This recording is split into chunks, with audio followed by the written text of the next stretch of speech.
Hey, friends, welcome back to another episode of Shift Happens. My name is Joe Smith, and I am your host and the lead pastor of an open and affirming church here in Gainesville, Florida called Shift. And with me today, I have somebody that you may or may not have heard of, but I first met them at the Post Evangelical Conference collective conference, and we didn't actually meet face to face, but you led a worship service that was just so impactful and meaningful for those of us that were sitting around. And so I'm so happy. Sam Hedrick is our guest, singer, songwriter, worship pastor at Cascade Church in Portland, Oregon. And apparently you do all kinds of stuff because I was looking through your social media a little bit and maker of cables and all kinds of stuff. So I'm excited to have you on, and just thanks for taking the time out of your day to be with us. Yeah, absolutely. I'm so grateful to be asked and to have this opportunity. So I'm excited to be here. Yeah, you know, I that collection of people at that conference, we were all over the place, and so many of us coming from spaces where it just so much deconstruction had to happen. That one of the things that I didn't know what to do with um, was music, Mm. worship music particularly, and things like prayer. Still trying to work through those things for myself personally, but music was something that I had just set aside for years. And Yeah. and this is your story, but I wanted to tell you this. And it was because music is so emotional, and my deconstruction has largely been a thing of the mind, like theologies, especially as a pastor and stuff. And I don't think I had the capacity to introduce music back in because I would feel. Mm. And so, one of the things that happened that weekend that you were a part of was, I think, a reclaiming of music in being a part of my connection with God. And so, it was a really healing experience. And I have just been gobbling down stuff that I haven't listened to, or finding new people like you and other people that are in that sphere. So it's been really good. So I just wanted to say thank you before we jumped into anything else. Gosh, well, I appreciate you saying that. It reminds me over and over again, having experiences like that, how important this project is, and how important this work is um to introduce original new music for the new church and for the churches that are open and affirming and moving beyond evangelicalism as a baseline of Christianity, and that we need worship that aligns with those spaces, that isn't full of the things that harmed us in the first place, for so many of us. And so it just as with all creatives, there are seasons of incredible production, and then there are seasons of drought. And right before PEC, I was in probably what I would consider the biggest creative drought in the last few years. And middle of it has is almost a 3-year-old song at this point, which is a song I played at the conference. And there's an aspect of like everybody's heard this, and then being in that space was like, no, like it's like so few people have heard this because you've just been playing it at your church in Portland, and sharing it with some friends, and the small network that I've built. And so being able to take this song that kind of feels like old to me at this point into this space and reintroduce it, it was genuinely one of the most impactful moments of my life. And so it just kind of reinvigorated that passion for me, that like you can go through a series of like a season of creative drought, but that doesn't mean that the creating is over, and that there are still like this is still such a needed area for churches like ours all across the country and the world, honestly. So yeah, so thank you so much for Yeah, saying that. absolutely. Absolutely. So let's jump into it. I'm curious what life was like for little Sam. Where did that upbringing occur? Was church part of that? You're a worship pastor, so at some point in time, church entered this situation. Give us a glimpse into what it was like for little Sam. Yeah, absolutely. So I was born and raised in I was born in Ohio, but we lived in Oklahoma for all my life. And so raised in Oklahoma City primarily, and was the child of two pastors, and they were on staff at different ministries and churches for the majority of my life, really up until just a couple years ago. I'm 33 now, and we were primarily in the like Southern Baptist denomination, and Mm. so in a place like Oklahoma, kind of that deep South culture, church is just inherently interwoven into every aspect of life Oh yeah. almost.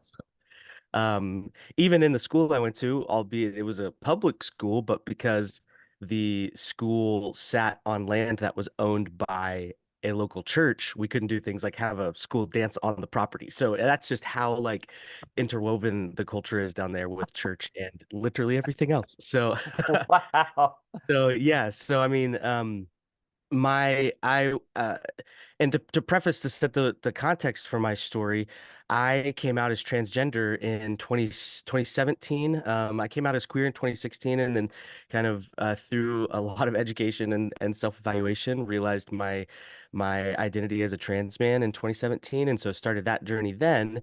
So that kind of sets the context for my life growing up, being socialized and raised as a woman. Especially in like deep South Christian culture, very fundamentalist and evangelical. Um, so church was everything. I started playing guitar and leading worship. I started playing guitar like around 11, 12 years old and leading worship around 14 and kind of never stopped until 25 when I came out and then was kind of fired from the places I was leading at in Oklahoma. And so it was 8 weeks of summer camp, and it was church retreats and weekend retreats and lock-ins, and it was everything. The identity that I had in church spaces as a uh charismatic like welcomer of people. I was always kind of collecting people. I'm a two on the Mhm. Enneagram, so Mhm. very much like always assessing everybody in the room, like how can I make this experience good for everybody? And so that kind of experience, I think, is in so many ways what stopped me from coming out until a little bit later in life. I had a little bit of an understanding of my difference of the ways that I wasn't experiencing life like other kids my age, probably around 5 and 6, and um, just growing up and understanding that there was this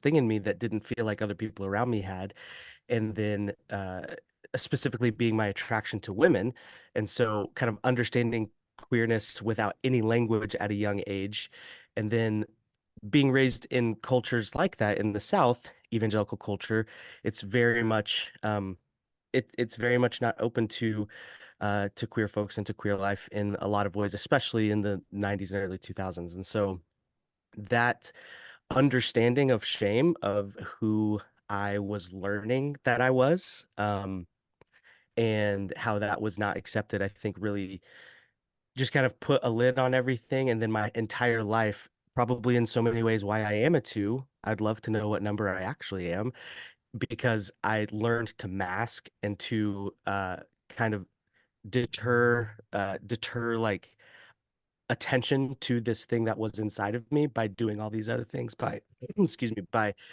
being very outgoing, by being a worship leader, by trying to like put all of this attention in other places so that people would know that I was gay.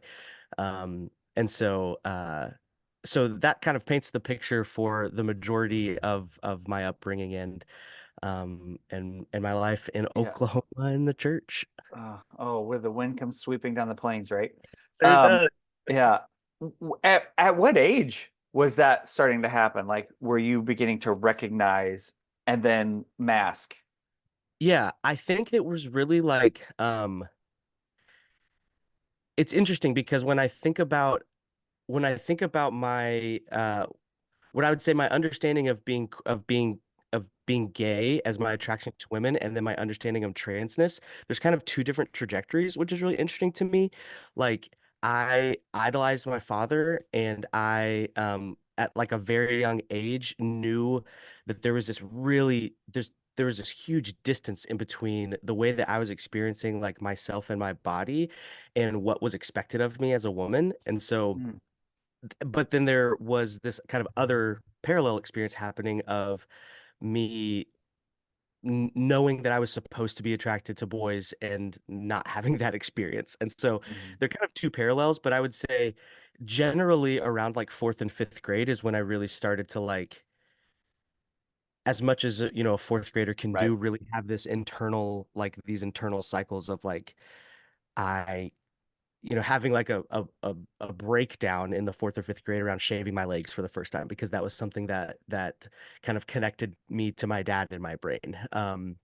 And so all of these experiences of growing up that were like markers of maturity for a woman were like these, kind of really traumatic experiences for me in ways that I didn't unpack until later on. They were maybe experienced in that way emotionally, but I didn't understand why until much later. And so, um, but I would say it was really that going into middle school era, and I think sticks out to me specifically because in the seventh grade, uh, begged my mom to homeschool me. I was always like the most outgoing kid. I mean, there was like no indication of why I would have wanted to do that, but I begged her to homeschool me, which she relented finally and allowed me to be homeschooled for seventh grade. And I think looking back on that ask and looking back on that experience, so much of that was like this deep level of anxiety about that continuing of masking. Like maybe if I just stay home for a year and I'm not around other kids and I'm not around all these social pressures to be things that I am not, that like that will go away and I'll spend a year, praying and you know, God will make me straight and God will make me enjoy being a woman. And I mean, surprise to us all, that didn't happen. I just ended up reading a lot of books and learning to play guitar even better during homeschooling. And um, so that year and then going back into public school the next year was where the masking kind of just became the norm. Um, it just became the standard. Everything that I wanted to be and that I felt I was just became this thing that I was constantly in fear of others knowing, which is kind of funny looking back on it because I mean, I'm in a t-shirt and jean shorts right now, and I pretty much dressed the exact same way my entire life. So it's really funny to look back on it and be like, "You really thought you were doing a good job pretending to be a woman?" And I'm like, maybe not."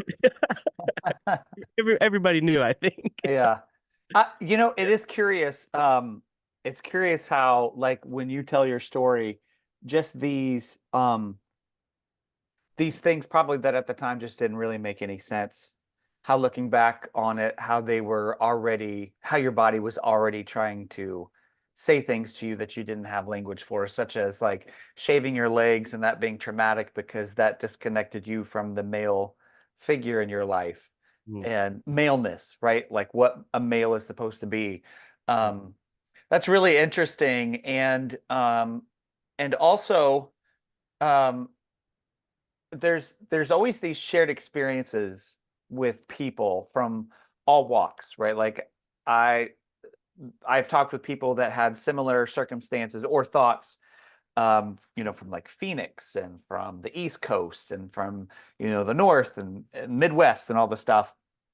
And one of the conclusions that, you just had to kind of draw is how um, those shared experiences are the fruit of the system that we Mm, all are part of. That you have to mask, you have to do these things because of the shame that is brought by everything. And then it's just almost, and then some people that, you kind of dove into your music and learning, and other people, kind of deal with it in other ways, maybe not super healthy ways, but then they're gaslit into, well, you shouldn't be doing those things and like those behaviors are wrong. But it's always the system, right? Like that always gets excused. It's always the focus is always on the individual and their behavior rather than the system that, and it's just a reminder of how all of that just works over and over and over for so many.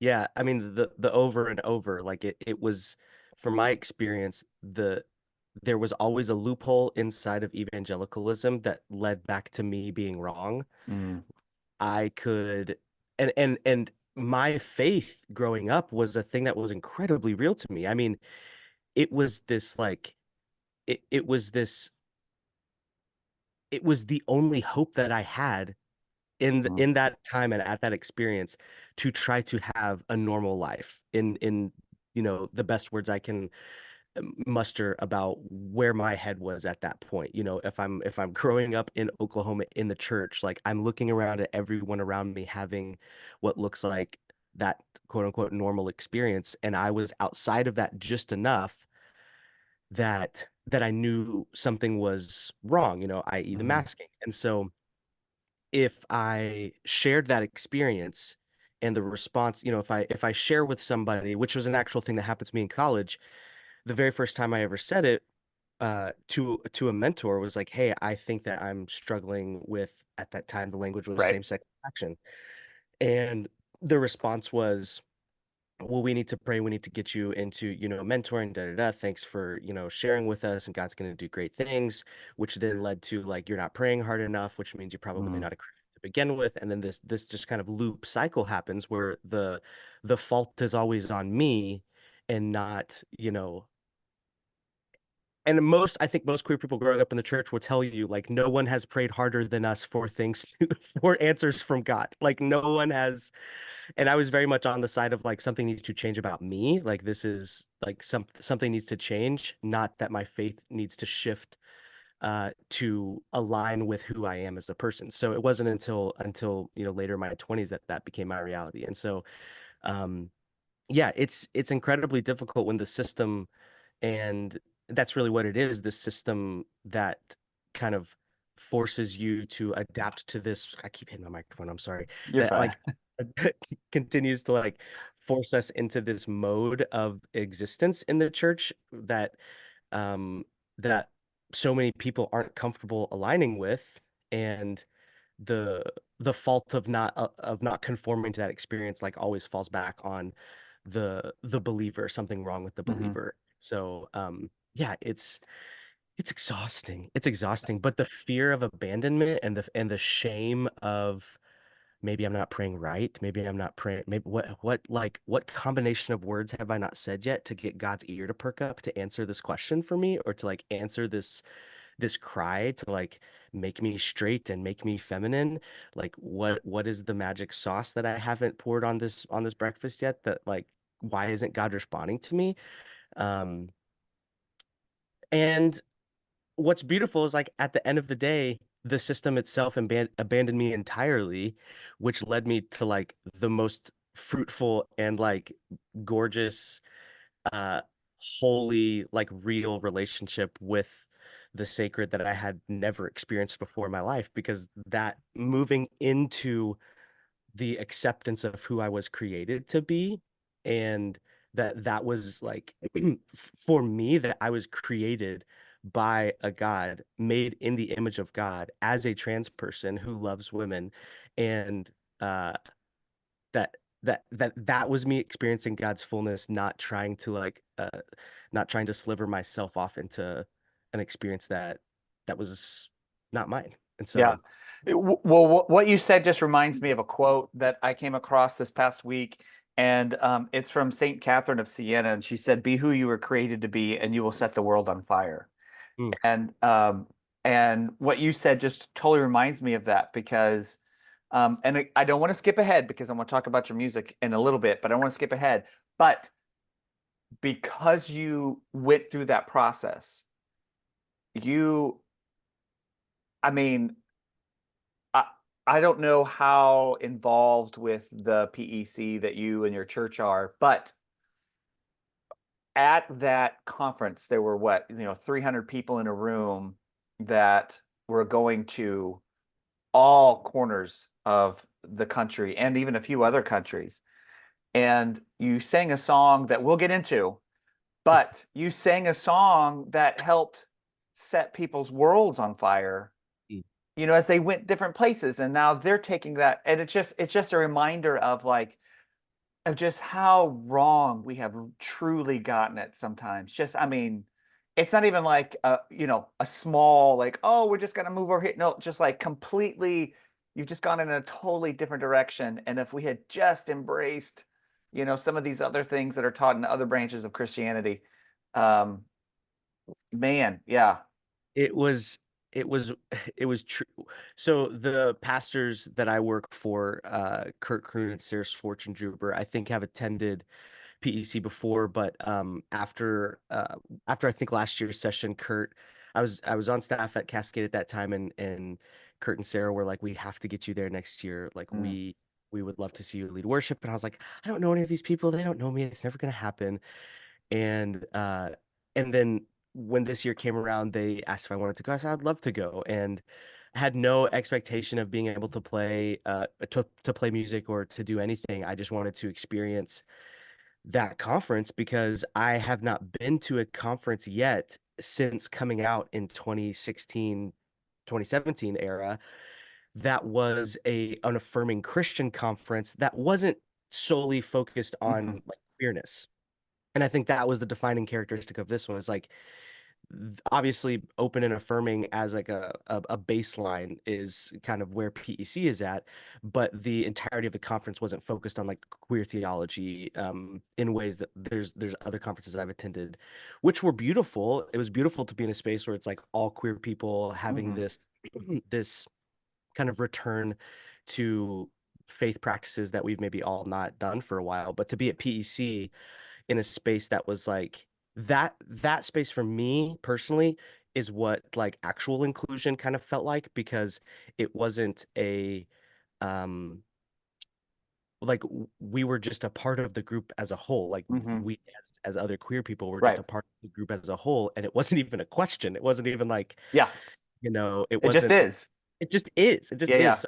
That was what was really like that was really transformational for me Yeah. at that conference. And so That's uh, cool.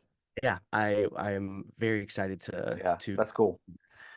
So jumping back into your story, you mentioned that you had come out in that 2016 time frame, and I know that there were before that. There's like all this stuff going on below the surface. Like you've almost like that picture of a duck on the surface. Everything looks calm, but underneath, the yep. feet are going bananas.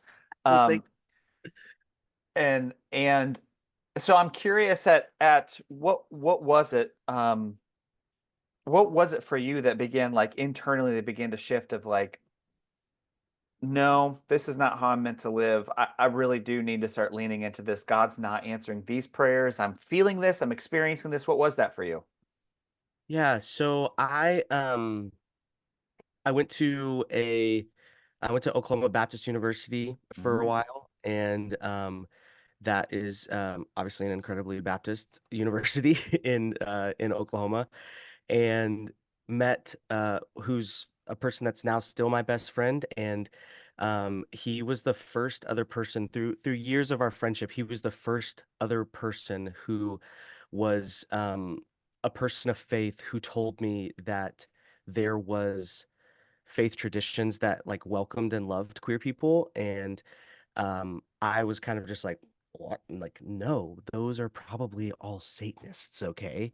Like, I just had no language. And to be fair to myself, I was never a theologian or like I was never, of course I like read my Bible because we have to, but like I never I was never somebody that really ingested theology and like I couldn't have those long conversations. And I still tell people that if they ask me like, how did you, how did you rationalize your faith evolving with, scripture? And I'm like, I got to a point where I said, I don't care. Like I don't care what it says because I'll never understand it. I can never be the person that's like, but in this book and in this Uh-huh. passage, it says like it's just not me. So but he showed me some videos of some pastors early on, and honestly included one of Matthew Vine's early sermons. And I had just never heard preaching in a way that just it like washed over me like a breath, like I had taken a breath for the first time.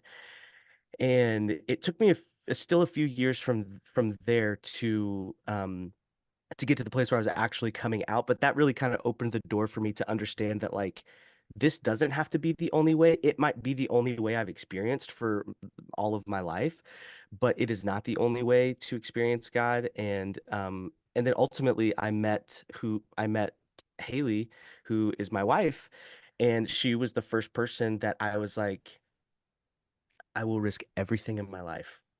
I will risk everything in my life to be with this person. And we've been together. We're about to celebrate our 5-year wedding anniversary. We've been together 8 years now. And uh, when I met her, I was I like, how dare I continue to put myself in a box that I don't belong in? Mm, And and so I came out to my parents and my family about 6 months after meeting Haley, and we went through a couple of years of turmoil. And there's still a lot of work that I need that needs to happen in my family structures. I love my family dearly, and we are um in relationship now, which is wonderful, and I'm so grateful for that. And there's still a lot of work to be done, and healing from those years. But yeah, so that's kind of the impact did of you, that. yeah, did you say, I'm trying to remember if you said it or not. Was she at the same college? So no, Haley Okay. was it was my best friend. My best friend in college is the one who kind of introduced me to the theology. And so Uh-huh. that was kind of already spinning in my head. And Right. then to make a very long story short, he was dating another guy that was best friends with my wife. And so it was actually through, in some like mind explosion, his acceptance of his queerness led him into a relationship that led me to my wife. Ah, okay, okay. Which is kind of fascinating when you look it up. She's actually, my wife Haley is from California originally, but she was going to school in Oklahoma. So, and as we all know, the world is just very small. It is very small. So yeah, So this friend of yours that had already accepted his queerness was at the college too? yeah, he was at school with me. So, That's a brave so person.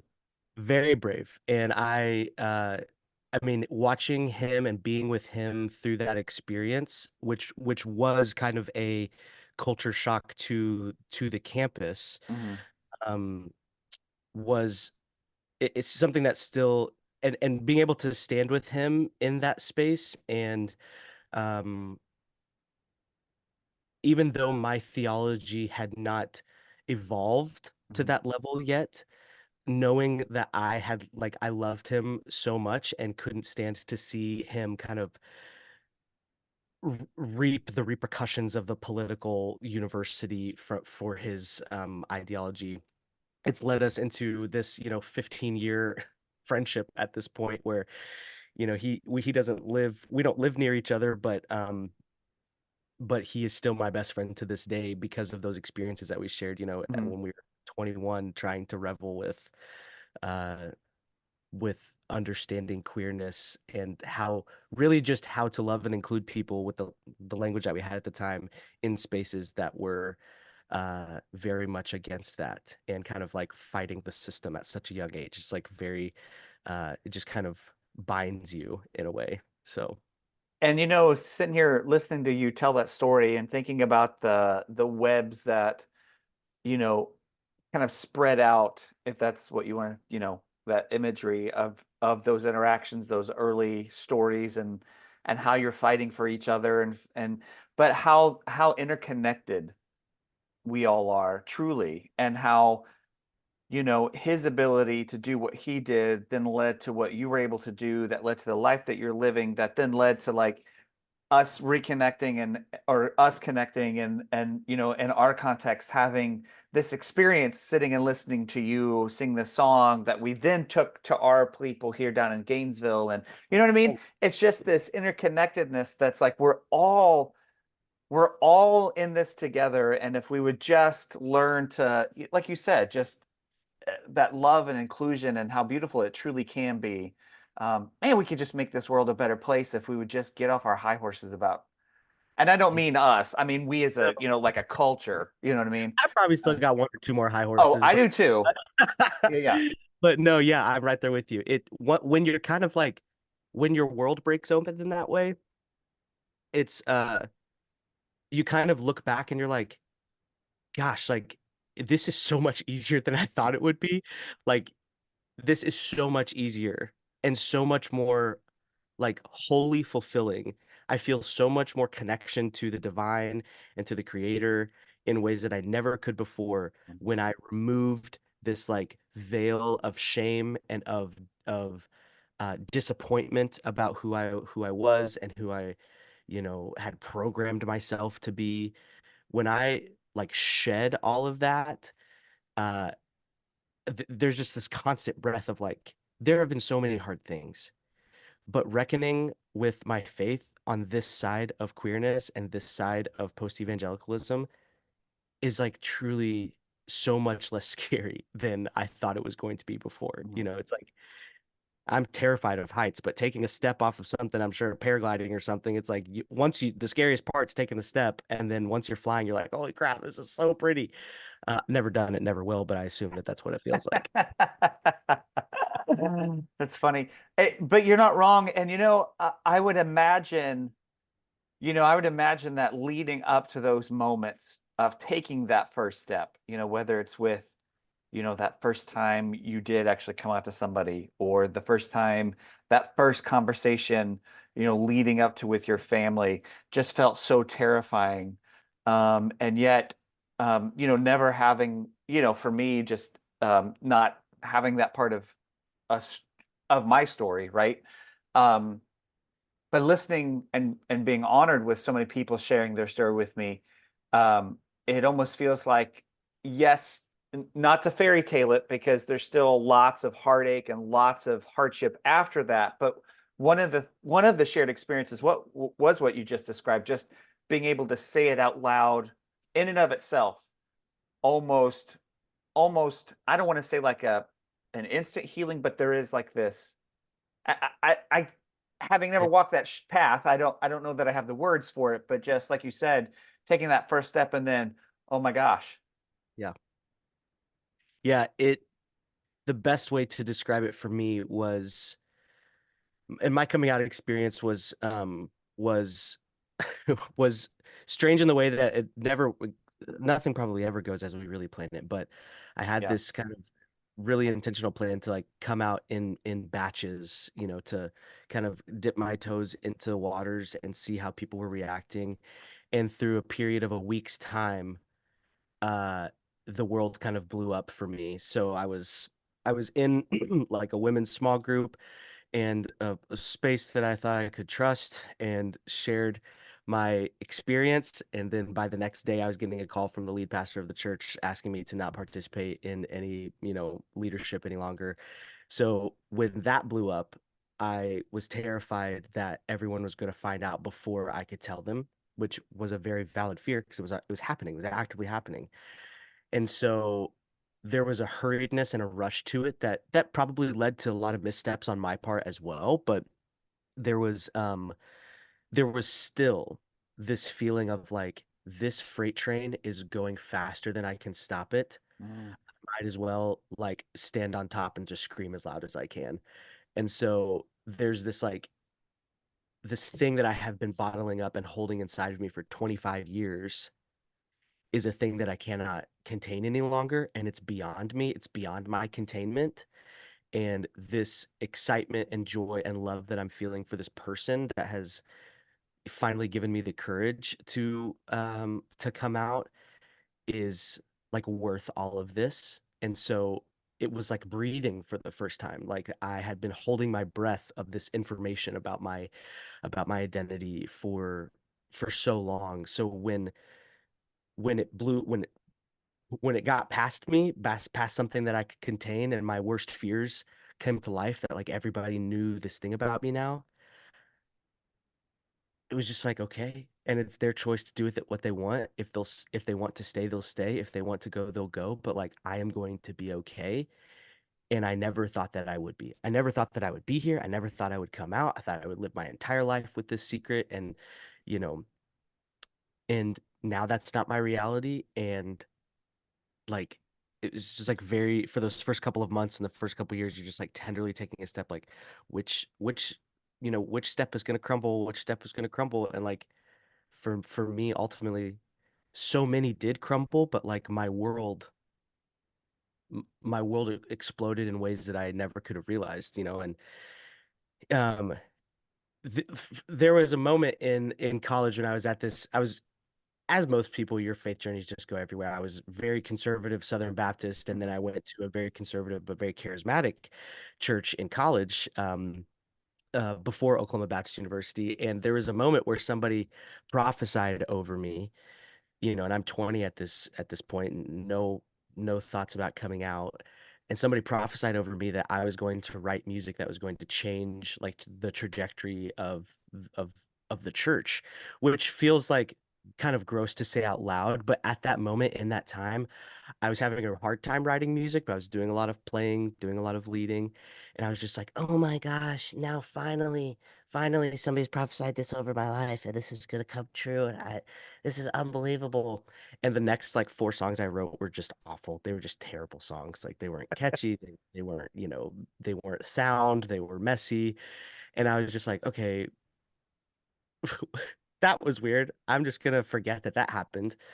And so it's just I think there's obviously this sense of humor from God in a lot of ways, because I look back now and I'm like, that person had no idea what they were prophesying, and obviously take it with a grain of salt. But this last couple years of my life has been uh pretty unbelievable in terms of the music that we've been writing, and that uh people have been sharing about how it's impacted them, which, yeah, it's just funny. It's funny to think about, like, somebody that prophesied over me in a totally different Mhm. presentation, in a totally different space in my life, in a totally different part of the country, uh, now I'm kind of giggling back, being like, "Well, you weren't wrong in some Yeah. ways, probably not the magnitude, but like for our church, it's been like an incredible experience to have original songs and to have them align with the idea, like the identity of the church, and then to hear stories of other churches finding it is pretty unbelievable. It's pretty unbelievable." Yeah, I while you were talking, I was thinking about that you were talking about that faith journey, right? How it just goes all over the place. And I was thinking about w- how how part of that includes healing and and that's so hard.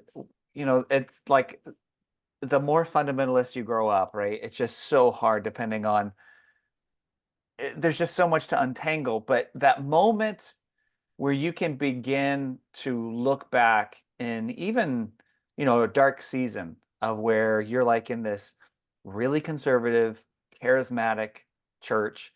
They're prophesying over you, telling you things that anybody would want to hear, right? Like, but then seeing the real beauty in it later, right? Of like, oh, that, like you said, like it's almost like this God wink, right? Like the universe is just like, yes, but And yeah, or and yes, and but just being able to do that, to look back into what could have like really been, like a really crappy kind of, season, but then to see like those little seeds that, that were there, and then now looking at how they've grown and sprouted and turned into all this good fruit and stuff. I think that's really cool.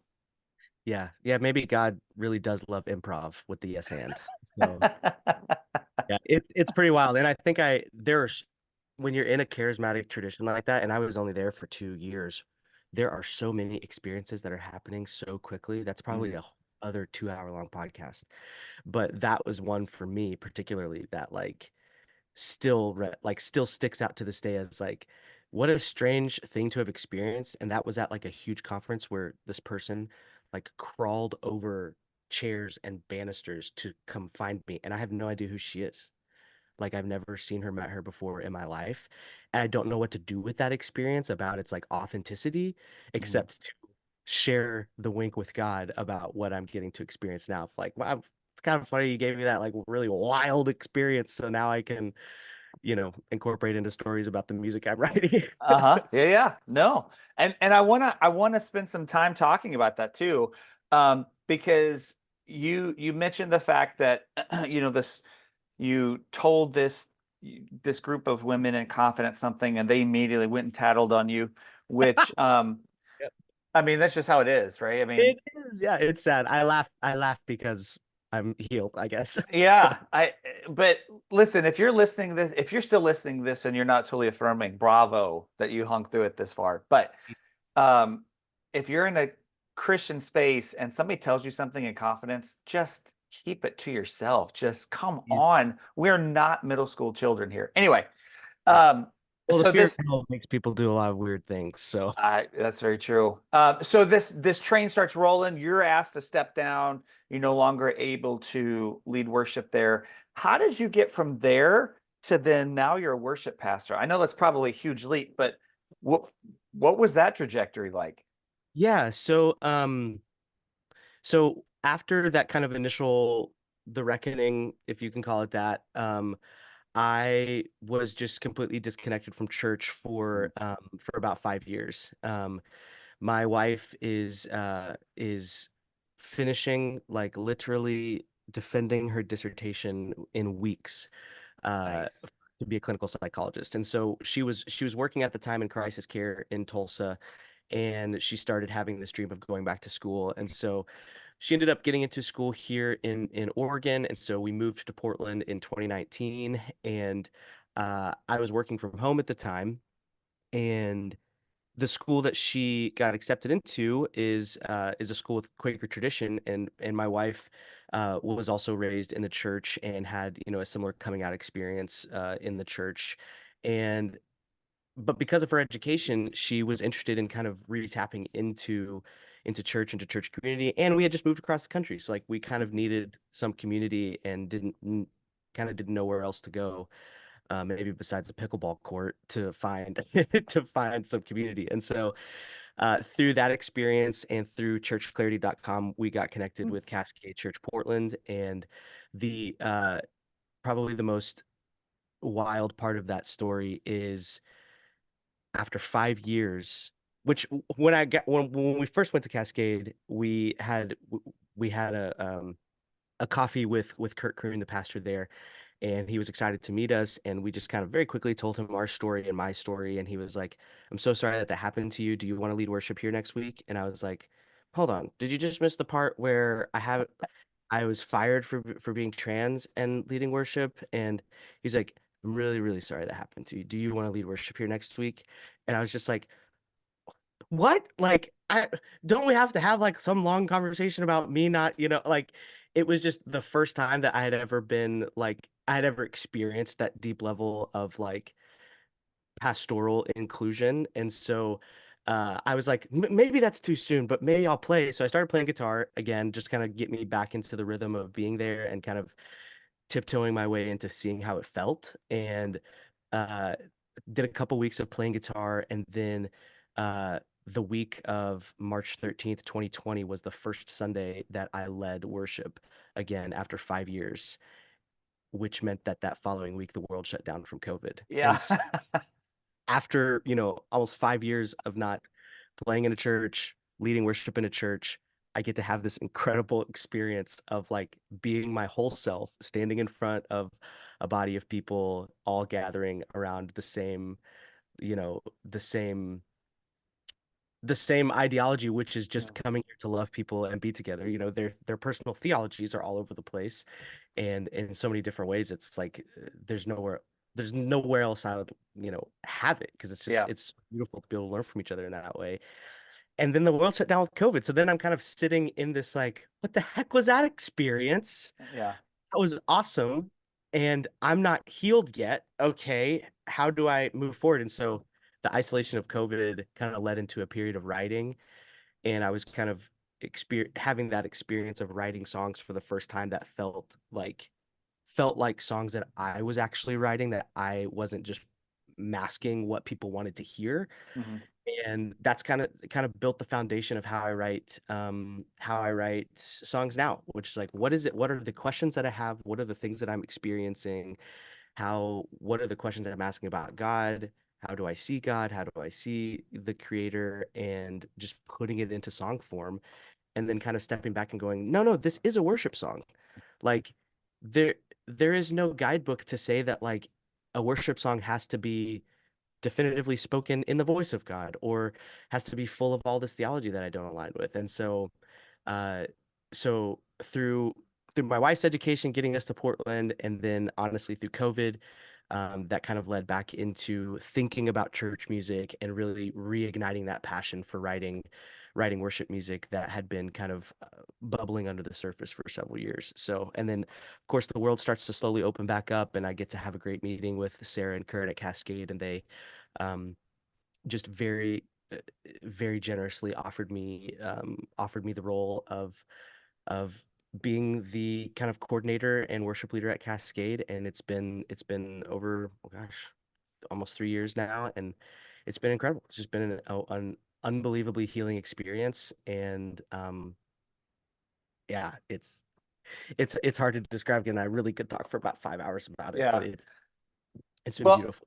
I'll tell you from my perspective, one of the things that was so impactful, and again, I'm going to go back to that moment you sang, and I want to talk about the song middle of it. Mm, But one of the things that was so impactful for me was, like we all were gathered in this room, and again, personal theologies were all over the place, right? But we were all able to gather together under these shared values and shared struggles, um, and kind of trying to figure out like a new, healthier, for me, it's so much more beautiful way forward.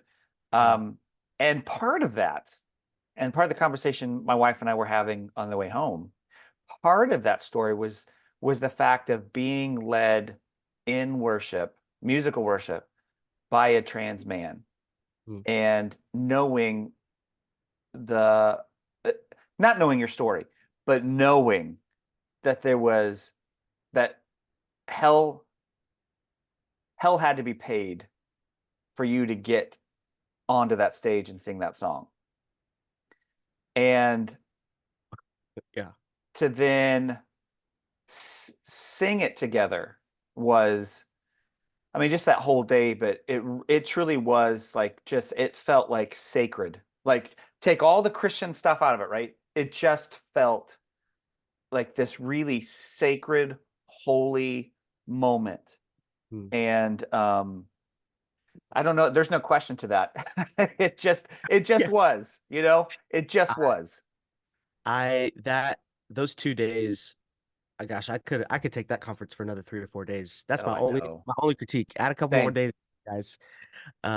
same. Just the the most like destabilizing part of the experience was I almost wasn't able to do it at all because our flight was so soon after that last session.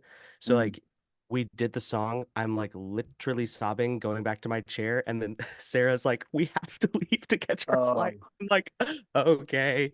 And so I think because having to like exit the room so quickly afterwards, it has been like weeks of kind of unpacking that experience, mhm. and it really was. And I said it earlier, but it really was one of the most like sacred things I've experienced, because to to have that opportunity in general, to do it with Taylor, who's somebody that I've like watched, and I have um Yeah, great music. for a while, incredible music from her and Yeah, every project she's a part of, and uh like huge fan, just like yeah. generally huge fan. So to have that experience with somebody you're a huge fan of. I have this video where we couldn't find a space to practice. And it was like 30 minutes before the ending session. And Taylor was like, "Do you want to just walk to the park?" And I was like, "Okay." So we walked to the park in Raleigh, and we're just playing middle of it in the park with this person that I've listened to, for years. And I'm just like, what is happening? This is unbelievable. And then we just like walk back, and the service starts. And so I've just been unpacking it, and honestly unpacking all of the like incredible messages that people have been so like generous to send. And I was kind of talking with Kurt and Sarah, like, what song should I do? And they just kind of resounding. Cause we've got 8 or 10 songs now that we're doing at Cascade that are original, and not all of them are out on Spotify, of course. But it's like, which one should I do? I don't know. Like, if this actually happens, which one should we do? And they were just like, middle of it, duh. Like it has to be middle of it. That is the most like perfect encapsulation of like where we're all kind of at this conference. And I was like, okay, like I'm gonna trust you, I'm gonna do it. It's also like probably one of the easier songs in terms of its repetitiveness. It just kind of has this like this kind of lull, but like when I originally wrote the song, I was like, I don't like to do super repetitive things. But the song happened in the way that it happened, and I was just like, I can't add anything to this. Hmm. I can't add anything else to this. So the first section, it's just two sections, and this first section is sung 3 or 4 times, and the last section is sung 4 times. And I think the beauty of that is like, for me, it takes me that 2, 3, 4 times understand what something is trying to say, to like pull that extra lyric out and be like, oh, like wait, I didn't really catch that one before. I'm glad we did that again so I could catch it now. And the first half of the song really is just kind of a grief. It's just a grief of like what has happened to so many of us, that we have had to make these choices, or the choices have been made for us to leave buildings that don't want us, and that that there are people in those buildings that refuse to learn from the best of us, the people who have had to, scratch and claw their way into uh, just into existence. And so there's this kind of lull by doing it three or 4 times of understanding and facing that grief and that struggle kind of head on. And then the last section is kind of the rise of that. Like, Mm. where do from that grief now? We might still be in the middle of it, but there's so much to come. Uh, so yeah, I'm Yeah, probably spinning in circles because I'm still processing the experience. It was just unreal. It was yeah, unreal. it was. And you need to tell your friends there at the church that they were spot on. Um, because I pulled up the lyrics while you were talking, and I do see that. And for those that, we'll link it in the show notes, because if you haven't heard it, you need to. But like, we're leaving crumbling buildings full of dust, full of judgment. We're leaving violent teaching from those that refuse to learn from the best of us. And I know that it hit a lot of people, right? It hit a lot of people. And it hit them right where, again, talking about these shared experiences, right where everybody was sitting. Because I Mm, think everybody that was in there is either having, whether you, not talking about the leaders that have been leading the way for years, but for right. those of us that are just like having been going through that or coming out the other side of, uh, my wife and I were talking, and she kept it on repeat for a while. It's still on a playlist of ours. Um, but it perfectly described how we felt, Mm, of just, yeah, that's it. That those are crumbling buildings. Yeah, and they are full of dust and judgment, and it's almost every church that we, were hired at, and, left because it was so problematic. And, you know, um, yeah, so I'm curious, when you wrote this, well, what was that like? How long ago did you write this? What was it that you had in mind as you were going through all of this? Um, I'm just curious about mm. where it came from, right? What was the inspiration? Yeah, so middle of it was the second song that I wrote in COVID, um kind of post this like, oh, maybe I can return, maybe there is a space for me. Because if you would have asked me growing up, and then even in the in between of being out of church for 5 years, if somebody asked me what is like my dream, what is the thing that, if capitalism crumbled and you could just do the thing that you wanted to do, that gave you like meaning and life and you were passionate about it, like it would genuinely be writing and leading worship Mhm. with people and watching other people, like mentoring. Like that really is where my heart always was, and the thing that I just always felt like I was like for me that was the thing that I did the best in my life. Mhm. You know, I worked for a car dealership for a while. I was really good at that. I could go over here and do this job. You mentioned earlier you saw that I build cables. I'm a production specialist, so I can build you SDI runs for hundreds of feet, and I'm good at that too. But like, what is the thing that when I'm doing it, I'm like, this is the thing that I could do forever. Mhm. It was church music. And so middle of it kind of came out of this like, how do I write a song that feels congruent? I'm really familiar with writing the songs about sin and shame and death and resurrection and all of those things. I know that like back of my hand, but how do I write a song that feels like something that I'm really experiencing? And my wife is a poet as well, and so she said like that's what we do in poetry is we just literally write what we're what we're thinking, what we're feeling, and then we can always go and edit later and add a different word to to describe something, but just like start writing what it is that you're feeling, and then you'll figure it out. And so middle of it came together in about a 45-minute like writing session that I was having. And I just had I played it. I had this moment where I was like, I don't think anything changes about this.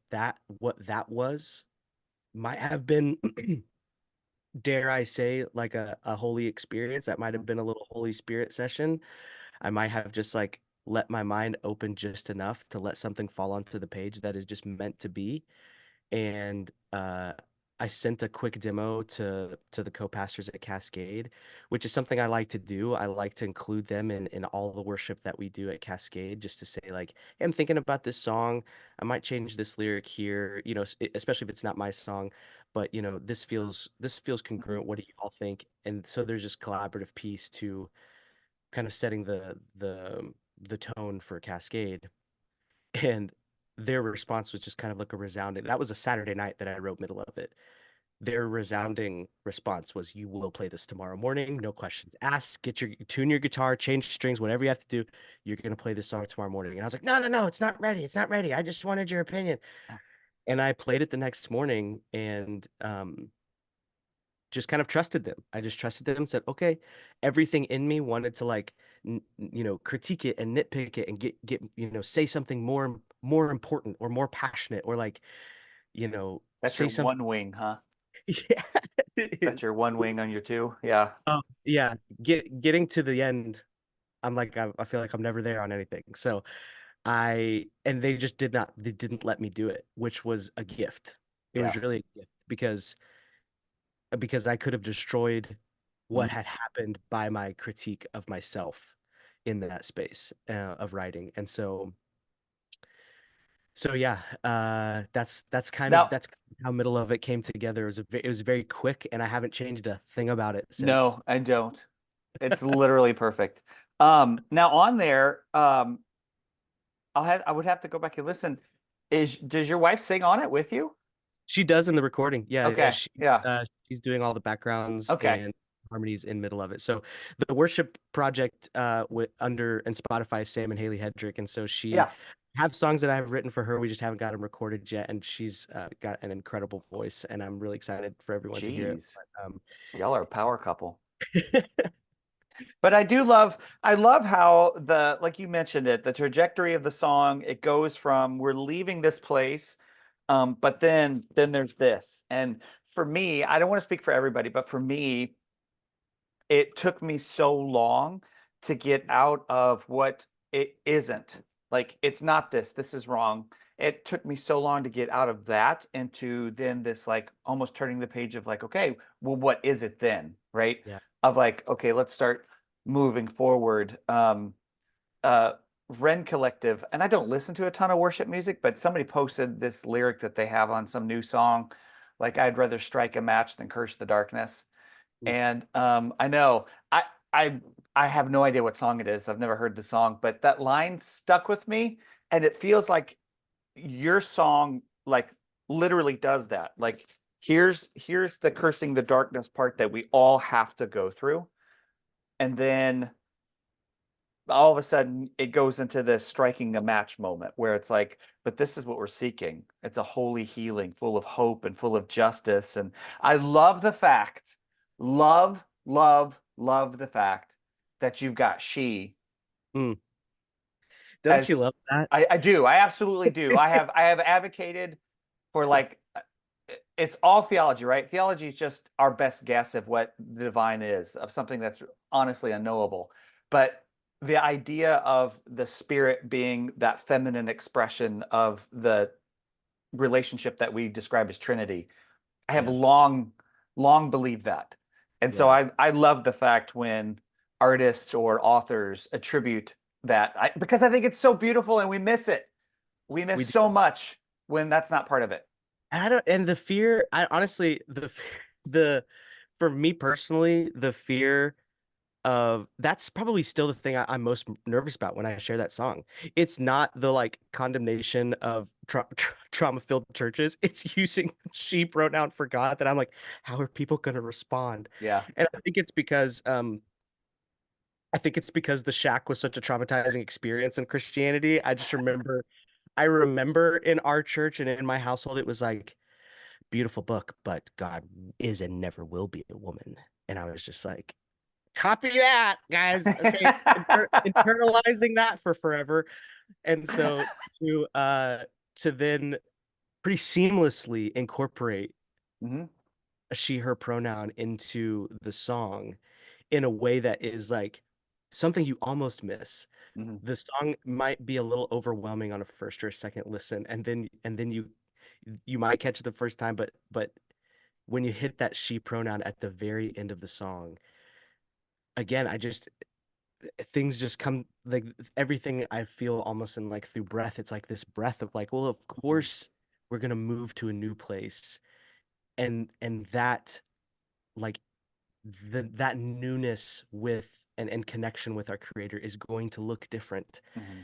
And and using and it's not that I, subscribe to any sort of gender attached to God. It's that continual deconstruction of assigning patriarchy and masculinity to God Hmm. as a, you know, as a ruler father figure, because I am interested in what God looks like when I ascribe uh like a gentle mother, caregiver, strong, brave, courageous. Like when I assign other attributes that I haven't been allowed to assign to God for my entire life, how God continues to how the idea of God continues to kind of like explode for me. So yeah, it's not about some, grand declaration that God is a Hmm. woman, even though yes, but like what is it for you? In what ways does God and the idea of God and your connection to God shift when you do Hmm. perceive her as a woman or in the divine feminine? So yeah, it's one of my favorite my favorite and most scary little thing. And to this day, I don't write songs at this point with any masculine pronouns for God, because been there, done that. I'm just kind of in this like we know what that feels like, Yeah. and it's not to say I never will, but it just hasn't the opportunity in the song hasn't risen yet. And honestly, I don't even write trying to think of if I've written one song that even says God. Kind of have taken a personal Mm-hmm. like a personal pillar of like trying to find other ways to describe this thing that we're all gathering around this Instead of just God. yes, Yeah. yeah, so the spirit, creator, Yeah. I try to use so many different descriptors for the name of God. And that's something that the modern American church has lost is imagination, prophetic imagination of because you look through the Psalms, like nothing you said in that song doesn't align with anything that hasn't already been written about Yeah, God in the Bible. yeah. Like God as mother, God as, that feminine, Jesus as a mother hen, those are all descriptors of God breastfeeding. Those were in early church songs, like worship songs. God is as breastfeeding, and the Holy Spirit being the one doing the delivering the milk. Those are all descriptors and imaginations that the modern church has lost. And but I find it I find it very healing. I find it very expansive, and but that is also my personality. Like, to Mm. see God as just how I am is just so boring to me. You know what I mean? Like, I Say- understand that through our all of our cultural lens, we have a certain view of God, and it's always painted by who we see in the mirror, right? I mean, we just do that. But to also picture God as woman, or um, different bodied, or queer, or trans, or just any reflection of the human spectrum, right? Um, to me, it just deepens my understanding, or Yeah, my grasp of the divine. And I just I can think back to what it was before, and I'm just like, why would I ever? That's not, like you said, been there, done that. That's just boring now. yeah, yeah. It's difficult sometimes to go back and listen to certain worship music and Mm, to remember the things that I felt at that moment, and then to try to piece it apart. Like when I listen to a song that I would consider kind of post-evangelical, or maybe more for the the progressive church, my connection to that song is not tied to my understanding of sin or shame, uh mm, or hell, you know or any of those concepts, in the same way that like connected to worship music when I was younger. mhm, My connection to worship music when I was younger was like a direct line from my brokenness, my mhm, uh, lack of faith, my sin, my need for healing, and the emotion and the connection that I found to songs was born of that, and not of this like deep-seated belief that like I was created by a good, loving creator, and she sees me this way. mhm. She sees me as good and loving because I am made in the image of her. I'm so excited to share this song that we have called Galaxy, because it's honestly one of my favorites I've written, where the bridge section says essentially it's just talking about like, creator, did you create me just to be myself? Because if Mm. I'm made in the image of you, am I also the galaxy? Like it just kind of Oh. breaks open this idea of like we are made in the image of the thing that created us, if we're gonna, if we're gonna take some of that language, and like if that creator created everything, then everything is made in the image of that creator. Mm, And so the stars and the grass and the trees, like that, there is no space for me to be like uh or to myself, to be bad to myself out of this construct of like sin and shame, in that like mentality and in that model. Like there is only, you were made from a God that only creates beauty, in this kind of idea. So I I'm really excited to share that song. Hopefully w- it'll come out later this year, because it's actually on SoundCloud right now. It's not it's just a demo on SoundCloud, but oh, I'm gonna go to your SoundCloud. yeah, but it is I there. had it So pulled up. yeah, I love that idea, and I love and it changes everything. I couldn't have understood it 10 years ago. I could not have understood it 10 years ago. yeah, To kind of like use Richard Rohr language, that was my order, but I had to go through my disorder to get to that reorder, that undoing and remaking process. Um, but number one, I can't wait to listen to that. But I also love that idea of that, I guess if you want to use churchy language, that panentheism, where God in all. mm, Um, and it does, and again, it is just a reminder that nothing that we're talking about, nothing that you're describing, isn't something that's already been said in mm, church history, in historic in the historic tradition of Christian thought, yeah, and how, again, here in the Church of the United States, we have just missed it. just well, either because we wanted to structure power around certain institutions or whatever the reason was, we just completely missed it. And we have all just paid such a heavy, steep price Yeah. because of it. Yeah, it's really true. And for me, the history of the church has also includes the birth of something different and of something new and of something in 100. a lot of ways that feels a little bit closer to where we should be. Yes, And I feel like we're in a moment like that. I think a lot of people I do. do too. And if worship through music is a spiritual practice that people want to hold on to, we're gonna have to have newness to take with us. Um, just like, the hymns that a lot of us grew up with feel old now, like they were once new and they were shared Mhm. and they were impactful and they were personal and they were local, and then they exploded into the network of church life and now are just steeped in church history. We have to create that. We have to Mhm. create that for the future church that just gets us one step closer, two steps closer um to a thing that looks more like God. And Mhm. I think we're getting really, really close, which is exciting. And so Yeah. I'm so grateful to like be in this space and to have been making some of these connections and um to feel like there's a real there's a real opportunity and a real purpose right now to just kind of do the thing that feels right and just keep doing the next right thing. Yeah. And if that's write another song, I'll write another song, I'll share it with people, and we're just gonna keep figuring it out because it just has to. We can't.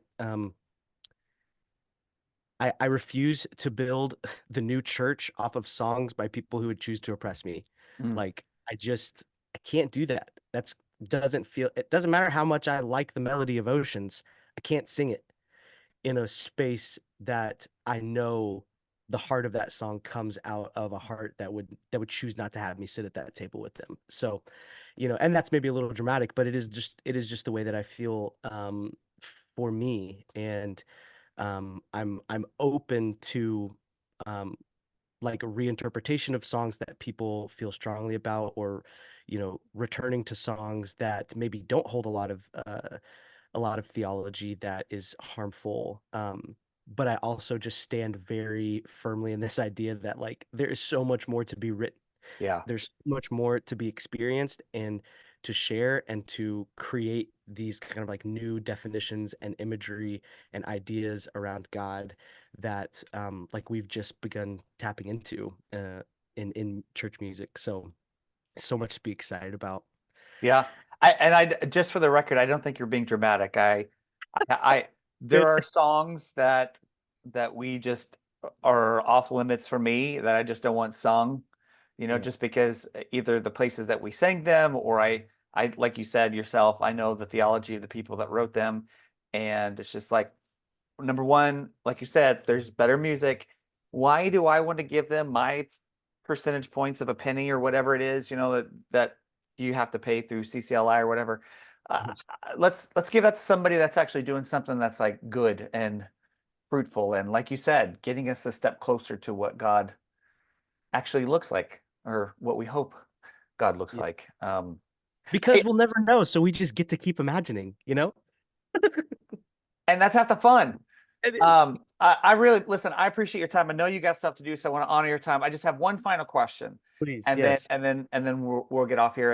And I've got all of your, just so people know, I've got all of your social media links. So all of that stuff will be in the show notes, along with links to your songs on Spotify and stuff. So if you're looking to connect with Sam, just look in the show notes. It's going to be there. Go listen to the music because all of it's really good, by the way. Really enjoy listening to it. But my final question for you is this: where are you finding like inspiration and meaning in this current season, wherever you're at? Ooh, that's a good one. Um, it's probably out of choosing to lean into experiences like PEC because uh, that was really scary. Mm, It was really scary for me to like be back in that space and kind of feel almost like I was on edge because things felt so familiar, but I knew that they were different, but were they actually different? And so I think I think inspiration comes from like looking at the thing that scares me and just choosing to take us like one step further and and just seeing what happens. And maybe it hurts. Maybe I prick my finger and I gotta take a step back.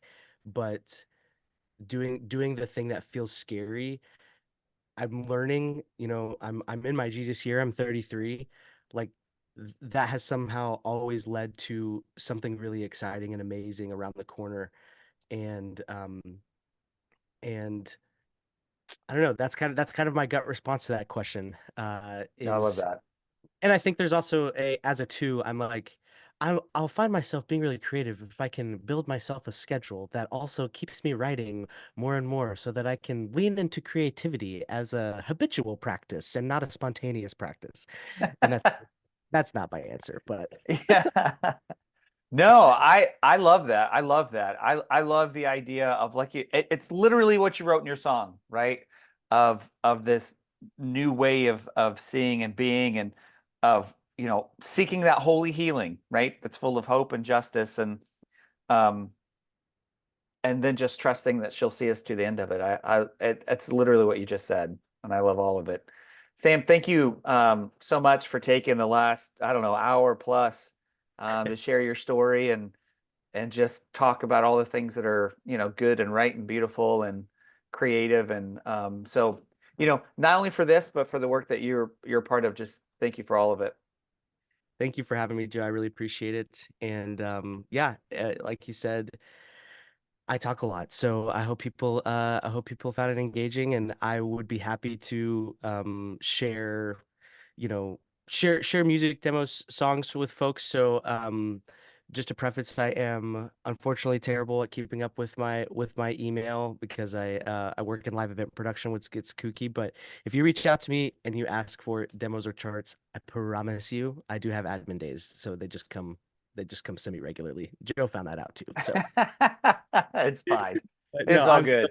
I'm so Yeah, appreciative of the opportunity, and I think there's so much more to come, and I'm just grateful I do too. to meeting people like you who are excited about having these conversations because there's just still we've got so much more to do. Yeah, So we do. That's the truth. You're preaching now.